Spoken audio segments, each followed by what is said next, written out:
Je suis arrivée à l'aéroport de Lyon et là j'ai passé le contrôle de sécurité, j'ai pris mes billets et je pars à 14h45 pour Francfort et après j'ai une escale de quasiment 5 heures et après direction Tokyo.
Voilà ma chambre, donc c'est très occidental chez la famille où je suis, mais c'est très joli.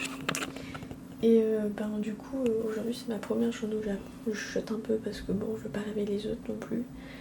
J'ai eu du retard en arrivant à l'aéroport parce que ma valise n'arrivait pas et puis il y avait beaucoup de monde pour les passeports, la douane et tout. Et puis après je suis arrivée à l'école et c'est une amie japonaise qui m'y a conduit. Je suis arrivée un peu en retard, on nous a expliqué comment ça allait marcher les cours. Et après on a une famille, donc moi c'est la dame qui est venue me chercher. Elle est très gentille, elle parle anglais, donc d'un côté ça m'aide parce qu'au cas où si j'ai un problème je me fais comprendre. Mais d'un côté ça m'aide pas forcément parce que du coup je me force pas à fond de parler japonais. Mais en fait il faut savoir que c'est un peu un choc là sur le coup d'être au Japon et tout, je réalise pas forcément, je suis assez fatiguée je vous avoue. Donc en fait là j'avoue que j'ai pas bien parlé japonais, c'était un peu lamentable. Là c'est la clim, parce qu'en fait il fait super chaud là où je suis. Donc je vais essayer de me forcer à parler japonais, mais je pense que c'est juste une histoire de quelques jours. Le temps que je me réhabitue, qu'on va reprendre les cours le matin et tout. C'est juste que, ouais, puis là j'étais fatiguée, l'avion, j'ai eu des crampes pendant 12 heures. Et fait bon, mais du coup ma famille est super gentille, y a rien à dire, ils ont un chat en plus, moi qui aime les chats. Et donc demain matin j'ai cours à 9 heures. Mais comme il faut une heure, un peu plus d'une heure pour aller jusqu'à Harajuku, parce que moi je suis à Nisa, en fait je vais vraiment prendre de l'avance. Et en fait c'est grave la galère pour y aller, enfin je comprends rien du tout en fait. Je comprends pas l'essence pour aller dans le train en fait. J'ai l'impression qu'il n'y a pas de direction. Et c'est ça qui me pose problème en fait. Donc en fait là le matin elle va m'accompagner jusqu'à l'école. Comme ça je vais bien mémoriser le trajet, je vais peut-être même filmer au cas où.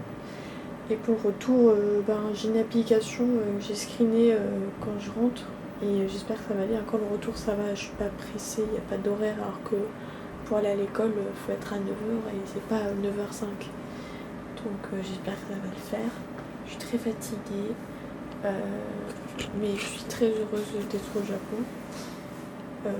J'ai vraiment du mal à réaliser en fait. C'est très bizarre parce que ça fait des années que j'ai hâte d'y aller et là ça y est j'y suis. Mais ça va se voir que je suis très fatiguée. Et en fait je suis un peu déçue de moi-même de ne pas parler japonais comme je devrais le faire. Surtout que j'ai fait 1 an de japonais en fac. Mais j'y arrive pas. Enfin je sais pas, j'ai un blocage là. Peut-être que je n'ose pas, j'ai peur de faire des fautes alors que c'est des gens très gentils. Et puis les japonais de toute façon, ils sont pas non plus méchants.